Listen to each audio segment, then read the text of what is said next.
حدیث پاک ہے بخاری مسلم میں، بڑے غور سے سنیے گا، اور اس کے اندر جتنے پہلو ہیں ان پر پوری توجہ دیجئے گا کہ کہیں ہم ادھر آ تو نہیں گئے۔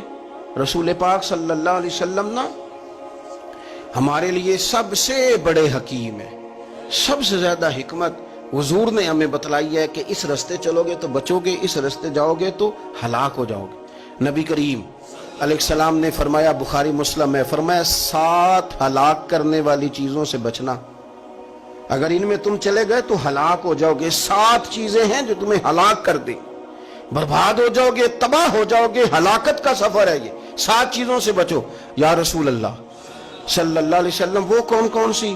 تو حضور نے فرمایا اللہ کے ساتھ شریک نہ کرنا، ہلاک ہو جاؤ گے۔ دوسرا نبی پاک صلی اللہ علیہ وسلم نے فرمایا جادو نہ کرنا، ہلاک ہو جاؤ گے، ہلاک۔ اور یار جسے حضور فرما رہے ہیں ہلاک ہو جائے وہ بچے گا۔ نبی پاک صلی اللہ علیہ وسلم نے تیسرے نمبر پر فرمایا جس شخص کے قتل کرنے کو اللہ نے حرام قرار دیا ہے اسے قتل نہ کرنا، ہلاک ہو جاؤ گے۔ چوتھے نمبر پر رسول پاک علیہ السلام نے فرمایا سود نہ کبھی بھی کھانا، ہلاک ہو جاؤ گے، ہلاک۔ بڑی بڑی دلیلیں دی بینک والوں نے، بڑا سمجھایا تو عادی صاحب مان گئے، محترم مان گئے، کہنے لگے نہیں جی نہیں وہ کاروبار میں لگاتے ہیں، بڑے بھولے والے ہیں، پتہ سارا ہے۔ اور دیکھو سب کاموں کے باوجود مستقل بینکوں میں پیسے اس اکاؤنٹ میں رکھے ہوئے ہیں جہاں سے مستقل سود آتا ہے۔ حضور نے فرمایا نہ کرنا یہ کام۔ تو کہتا ہے میں سود پہ پیسے لے کے کاروبار چمکاؤں گا، تیرے نبی پاک نے تو فرمایا تو ہلاک ہو جائے گا۔ تو کہتا ہے میں مل لگاؤں گا، حضور نے تو فرمایا ہلاکت ہے۔ تو کہتا ہے میں بڑا کچھ کر جاؤں گا تو ہلاکت ہے۔ اچھی طرح سمجھ لیں، اصل مال بھی ضائع ہو جاتا ہے اس بندے کا جو سود کا مال ملا لیتا ہے، اصل برکت بھی اڑ جاتی۔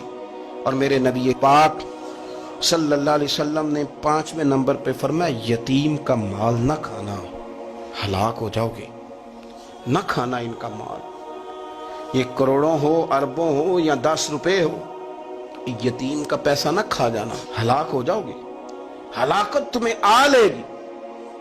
اور پھر 6 نمبر پر نبی پاک علیہ السلام نے فرمایا کفر سے جہاد ہو رہا ہو تو کبھی پیٹ پھیر کے بھاگنا نہ، ہلاک ہو جاؤ گے۔ اور 7ویں نمبر پر اللہ کے رسول نے فرمایا بے قصور اور بے گناہ عورت پر تہمت نہ لگانا، بلا وجہ بہو کے کھاتے نہ کچھ ڈال دینا، بلا وجہ بھابھی اور بیوی اور کسی بھی خاتون پر کوئی الزام بے قصور عورت پر بہتان نہ لگانا۔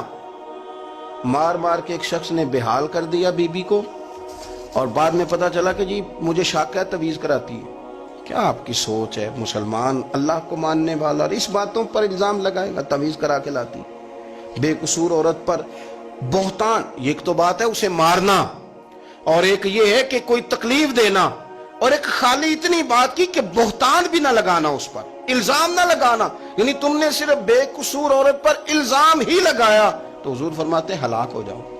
یہ ہلاکت والا کام ہے، لیکن ہم بغیر سوچے سمجھے کہہ دیتے ہیں اس نے کہا ہے، اس نے کیا ہے، یہ کرتی ہے، یہ کام نہیں کریں۔ یہ 7 وہ چیزیں ہیں جو ہلاک کر دیں گی۔